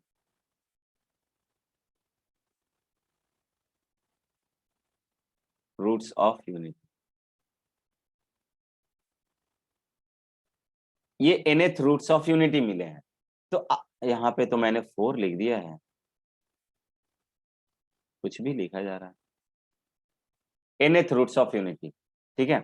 तो आप जानते हो कि अगर ये nth रूट ऑफ यूनिटी है तो मैं इसको अगर, तो इसका मतलब कि 1 अल्फा स्क्वायर अल्फा का अप टू अल्फा का पावर n-1, ये सभी फैक्टर्स मिलेंगे इसके। तो मैं बोल सकता हूं कि जेड का पावर n-1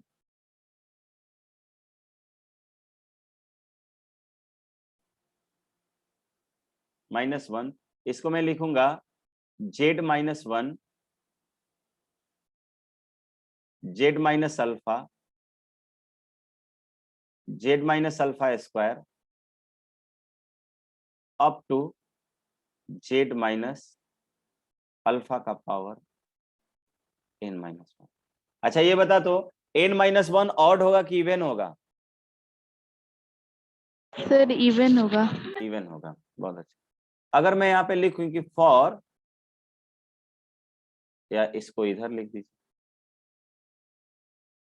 हाँ, जेड का पावर n-1 अपॉन मैं बोल सकता हूं जेड का पावर n-1 अपॉन मैं बोल सकता हूं z-1। इसकी वैल्यू मुझे z-अल्फा स्क्वायर, उसी तरह कहीं पर आकर अगर n-1 और इवन हो गया तो n-1 डिवाइडेड बाई 2 जो होगा वो भी इवन होगा, और वो जो है आधा टर्म होगा, जानते हो ना, आधा टर्म इसका कॉन्जुगेट आता है और आधा टर्म इसका, यानी कि कहीं पर अल्फा का पावर n-1/2 मिल रहा होगा, फिर इसके बाद वाला पावर मिल रहा होगा, इसके बाद वाला पावर n-1 डिवाइडेड बाई 2 में 1 ऐड करूंगा तो मुझे z माइनस अल्फा का पावर n+1 डिवाइडेड बाई 2 मिलेगा, और ये चलते आएगा और कहीं पर मुझे z माइनस अल्फा का पावर n-1 मिलेगा। ये मिलेगा क्या, ये मैं इधर लिख दे रहा हूँ क्योंकि ये नोट्स में नहीं आएगा। फिर ये वैल्यू क्या मिलेगा, जेड माइनस अल्फा का पावर n माइनस 1। ठीक है, अब आप जानते हो कि सर डॉट डॉट होगा ना, Z minus alpha N minus 1/2 के जस्ट बाद थोड़ी मिलेगा n+1/2। हाँ ये इसके बाद ही ना मिलेगा, ये n+1 टर्म है, n-1 टर्म है, इसमें एक ऐड करोगे तो उसके बाद वाला टर्म कितना मिलेगा, कितना मिलेगा, यस समझ गए। n+1 टर्म मिलेगा ना, तो यहाँ पे डॉट डॉट नहीं होगा।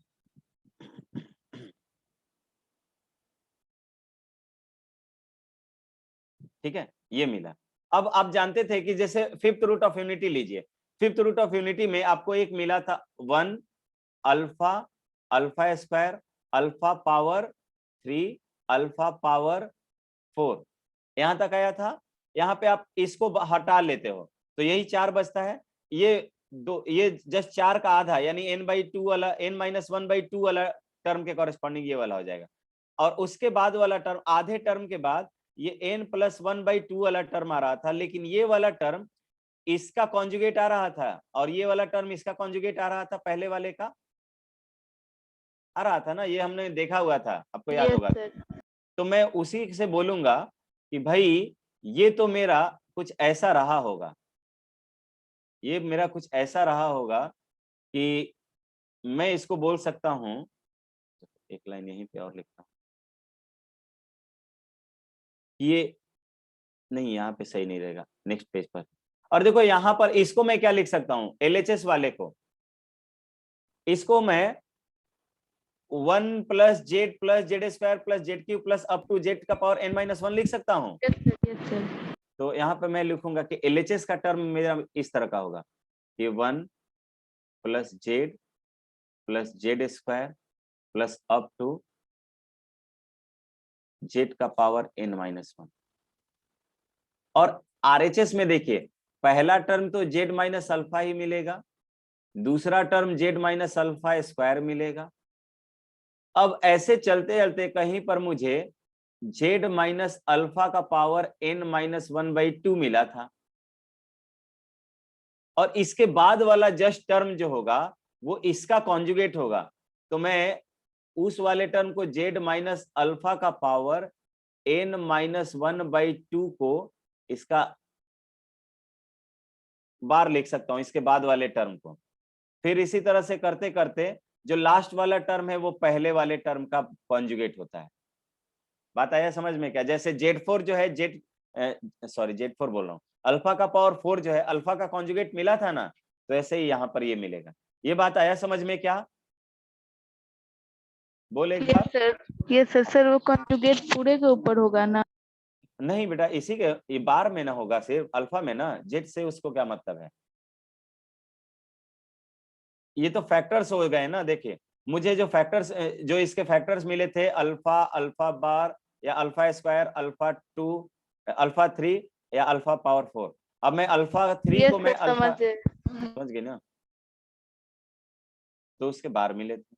अब मैं बोल सकता हूँ क्या कि इसके पहले वाला जो टर्म होगा, इसके पहले वाला जो टर्म होगा वो इसका कॉन्जुगेट होगा,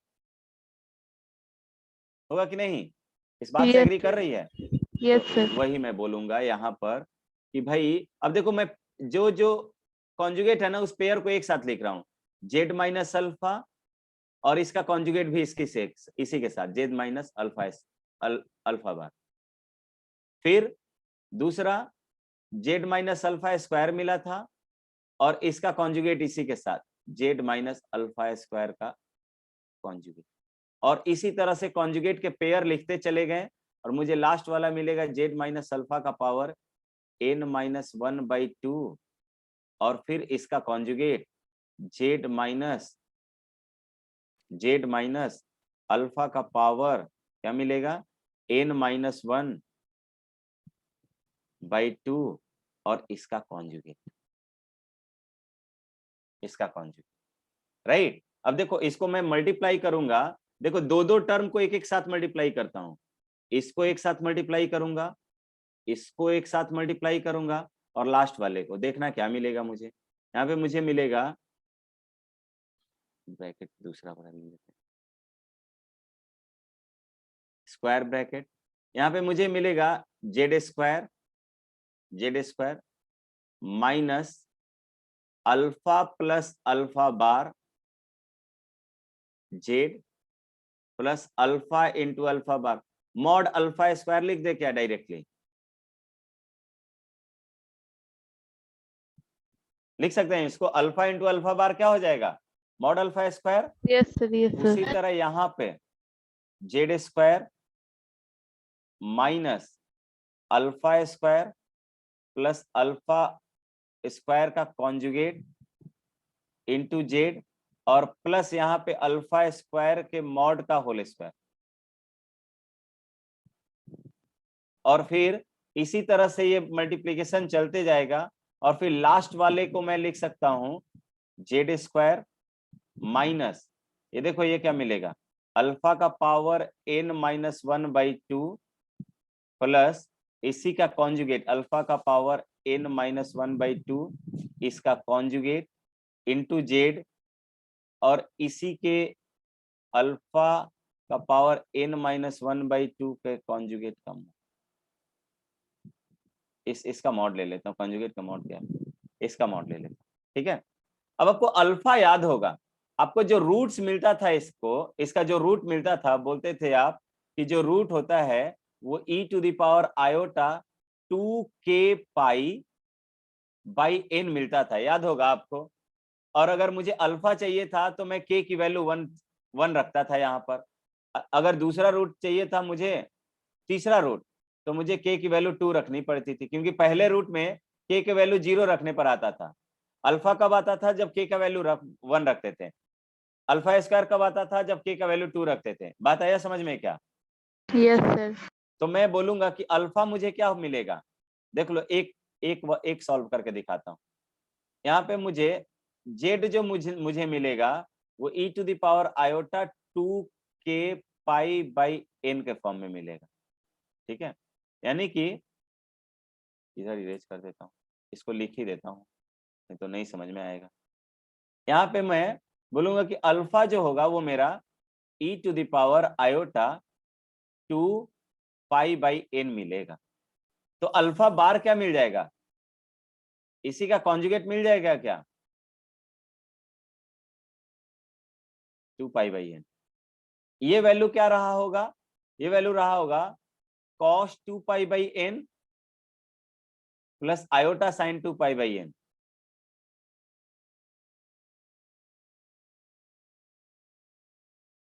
ठीक है, और यहां पे क्या हो रहा होगा? cos 2 pi by n minus iota sine 2 pi by n। बात आया समझ में? अब मुझे अल्फा प्लस अल्फा बार चाहिए, अल्फा प्लस अल्फा बार दोनों को जोड़ देंगे कितना मिलेगा? 2 cos 2 पाई बाई n। हाँ, और इसका मॉड, किसी भी अल्फा का मॉड कितना हो जाएगा? अल्फा ले सर या अल्फा 1। स्क्वायर ले, 1 ही हो जाएगा, या अल्फा क्यूब ले, कोई भी पावर लेंगे अल्फा का, क्योंकि alpha cube root of unity था, पावर लेंगे तो वो, ये पावर लेके मॉड लेंगे तो वैल्यू 1 हो जाएगा। तो मैं बोल सकता हूं कि LHS तो में तो मुझे मिला था 1 प्लस जेड स्क्वायर, और ये प्लस चलते चलते मुझे जेड का पावर n-1 मिला, और इधर मुझे मिलेगा गाइस, देखो क्या मिला था अभी, जेड स्क्वायर माइनस, देखो alpha plus alpha bar into Z मिला था, मैं इसको 2 times of cos 2 pi by n लिखेंगे क्या, इंटू जेड, बोल, अब प्लस 1 लिख सकते हैं। Yes sir. उसके बाद इस वाले ब्रैकेट को जेड का स्क्वायर माइनस 2 टाइम्स ऑफ, वहां पे कॉस कितना हो जाएगा, अल्फा का स्क्वायर करूंगा तो अल्फा का स्क्वायर करता मैं, तो यहाँ पे कितना रहता, के का वैल्यू कितना रखना पड़ता, 2 रखना पड़ता क्या? यस सर, तो 4 पाई बाई n। हाँ, तो cos of 2 times of cos 4 pi by n into Z हो जाएगा और प्लस 1, नेक्स्ट वाला टर्म बता दे तो क्या हो जाएगा? Sir Z Q minus two, Z Q sir sorry Z square minus 2 cos 6 pi by N into Z plus 1। Good. उसी तरह मुझे जो लास्ट वाला टर्म मिलेगा, लास्ट वाला टर्म वो मैं लिख देता हूं। लास्ट वाला टर्म मुझे मिलेगा Z square minus 2 times of cos, बोल कितना मिलेगा? पहला रूट चाहिए था तो मुझे के का वैल्यू 1 रखना पड़ा। अल्फा कॉस स्क्वायर 2 पाई हो जाएगा, 2 पाई हाँ हो जाएगा। 2 पाई, 2 के जगह पे n क्योंकि मुझे अल्फा का पावर n-1 चाहिए, तो यहाँ के का वैल्यू कितना रखना यस सर, पड़ेगा? तो N minus n-1। 1 2 pi into N minus 1 by N.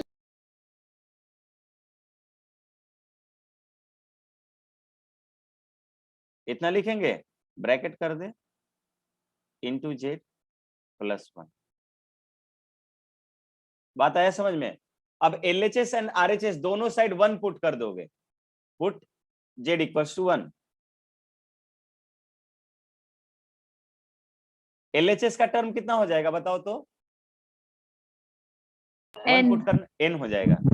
और RHS में देख तो मैं यहीं पे जेड का स्क्वायर 1 का स्क्वायर 1 हो जाएगा, 1 प्लस 1 2 हो जाएगा ना, यहाँ पे भी 2 हो जाएगा, यहाँ पे भी 2 हो जाएगा, तो और यहाँ 2 पे टू द पावर और यहाँ n से कॉमन निकाल लेंगे तो 1 माइनस हाँ। कॉस 2 पाई एन तो बच मैं यहाँ जाए। पे कहूंगा कि मुझे LHS में तो n मिल गया, n 1 पुट करने पर। यहाँ पर पहले वाले टर्म में मुझे 2 मिला, 2 minus 2 times of cos 2 pi by n। दूसरा मिला 2 माइनस 2 टाइम्स ऑफ कॉस कितना 4 pi by n।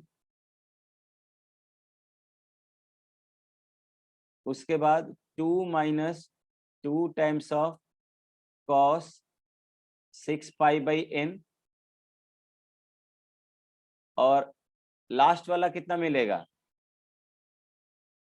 2 minus 2 times of cos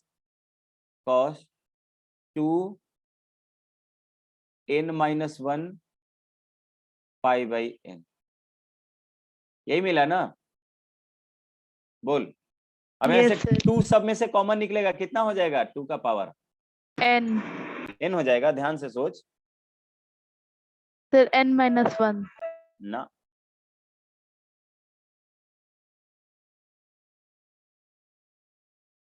देखो टोटल मेरे पास n टर्म थे, लेकिन ये n ऑड नंबर था। पहले रूट को हमने बाहर कर दिया। कौन सा रूट बाहर कर दिया? 1 वाला रूट बाहर कर दिया था, सिर्फ अल्फा वाला रूट मिला था, नॉन रियल रूट मिला था। और वो रूट मुझे नंबर में कितना मिला था? n-1। ये n-1 इवन मिला। अब जैसे मान लीजिए, जैसे 5 वाले पावर को दिखाए थे ना, तो मुझे 4 मिला, 4 मिल रहा होता था। Alpha, alpha square, alpha cube, alpha power 4। अब ये अल्फा क्यूब को हमने बोला कि अल्फा का स्क्वायर लिखा, और इसको अल्फा का बार लिखा, और हर बार को इसके साथ ऐड करते गए, यानी यस कि सर, समझ हर गए, 2 to the power n minus 1 by 2 हो जाएगा। हाँ n-1/2 टर्म हो गया। तो this is going to B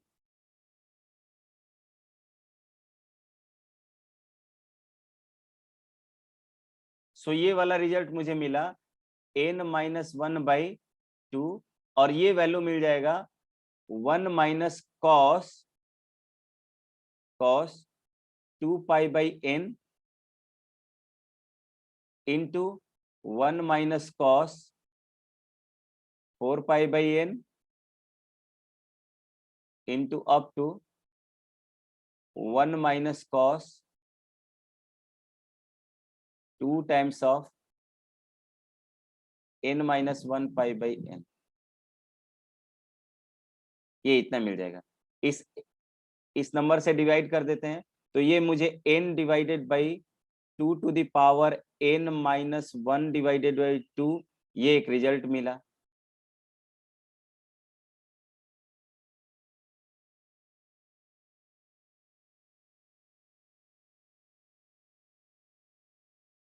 one minus cos 4 pi by n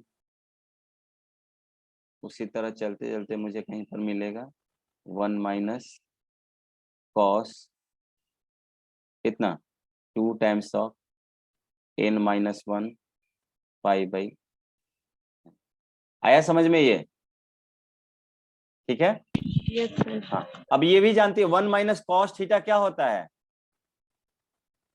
2 sine square theta by 2 होता है क्या? Yes sir, yes sir. तो मैं इसको ऐसे भी लिख सकता हूं कि पहला वाला term 2 sine square theta by 2 हो जाता है। तो अगर pi by N. Pi by N, बहुत बढ़िया, ये हो जाएगा पाई बाई एन। ये दूसरा वाला टर्म भी 2 sine square pi by 2n। Pi by 2 pi by n। 2 pi by N हो जाए।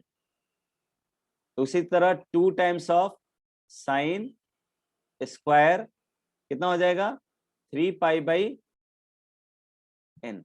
और ये कहां तक चला जाएगा? ये हो जाएगा 2 sine square n minus 1 pi by N हो जाएगा क्या? Yes sir. अब देख क्या करेंगे, ये 2 कितने बार आएगा? n minus 1 times. n minus 1 time, फिर ये n number minus of 1 by 2 times. तो ये अगेन लिखोगे 2 का power n minus 1 by 2 times, और ये मुझे मिलेगा, देख मैं ऐसे लिख देता हूं, sine pi by N sine 2 pi by N, 2 pi है, लिख लेना नोट्स में, साइन 3 पाई बाई एन, और ये चलते चलते sine n minus 1 by N into pi, ये, और इन सब का होल स्क्वायर लिख देता हूं मैं, लिख सकता हूं ना? और इधर मुझे n times of 2 to the power n minus 1 by 2, ये 2 इधर आके पावर ऐड हो जाएगा, तो दोनों पावर ऐड होगा तो बताओ तो कितना हो जाएगा? 2 to the power n minus 1। हाँ, तो मैं अब डायरेक्टली लिखूंगा, ये जो मुझे वैल्यू मिलेगी कौन सा, sine pi by N into sine 2 pi by N into sine 3 pi by N into sine n minus 1 pi by N pi by. इसकी जो वैल्यू मुझे मिलेगी ये n divided by 2 times of n minus 1, और इसका square root ले लें क्योंकि इधर तो स्क्वायर मिलता। बोल, रिजल्ट आया ये समझ में? ठीक है, और ये बहुत ही खतरनाक रिजल्ट है, देख देख रहे हो कितना मेहनत करवाया। अब देख तू घर पे ना जाके इस पे मेहनत करना, यहाँ पर जहां जेड की वैल्यू 1 रखा है ना हमने, जेड का वैल्यू जहां पे 1 रखा है वहां पे जाके माइनस 1 रख के रिजल्ट निकालना, पुट करना। कितना टाइम हो गया? अच्छा 44 होगा। पुट करना जेड इक्वल्स टू माइनस 1, और ये कॉस में रिजल्ट आएगा, ठीक है, कॉस में रिजल्ट आएगा cos pi by N into cos 2 pi by N into cos 3 pi by N, ठीक है, और ये देखना कितना आ रहा है, ठीक है, ये आपका होमवर्क रहा। और हाँ देख, क्वेश्चन बना बना के पूछते रहना, क्योंकि एक एक दो दो लोग आ रहे हैं तो हो सकता है कि सर क्लास भी कैंसिल कर दें, ठीक है, तो देखते हैं कितना, क्योंकि मॉड्यूल से क्वेश्चन बनाना, ज्यादा डाउट होगा तो एक सेशन ले लिया जाएगा, कोई जरूरी नहीं कि फिर संडे को ही ले, कभी भी ले लेंगे, ठीक है, क्योंकि एक ही दो लोग तो क्लास कर रहे हैं, ग्रुप में डाल दूंगा, जिसको करना होगा कर लेगा, ठीक है। चलिए मिलते हैं क्लास में। ये वाला अभी बना के आज सेंड करोगे मुझे। ये सब रिजल्ट डायरेक्ट दे दिए जाते हैं कि alpha nth root of unity है तो इन सब का रिजल्ट वगैरह पूछा जाता है, तो मतलब इसका वैल्यू पूछ लेगा, ठीक है, या कभी कभी डायरेक्ट ऐसा क्वेश्चन में ये वाला डाटा यूज हो रहा होगा क्वेश्चन में ऐसा डाटा यूज हो रहा होगा तो आपको ये समझना पड़ेगा कि ये डाटा कॉम्प्लेक्स नंबर में आया कहाँ से। प्रोडक्ट ऑफ ये पाई बाई एन के मल्टीपल साइन में जब आएंगे तो nth रूट ऑफ यूनिटी, तो ये सब प्रॉपर्टी आपको थोड़ा सा याद रखना पड़ेगा कि कौन सा प्रॉपर्टी कहाँ हम पे हमें मिला है। ठीक है, यस सर। ये वाला आज शाम तक हमको सेंड कर देगी, ठीक है ना। Yes sir. मिलते हैं नेक्स्ट क्लास में फिर, बाय बाय।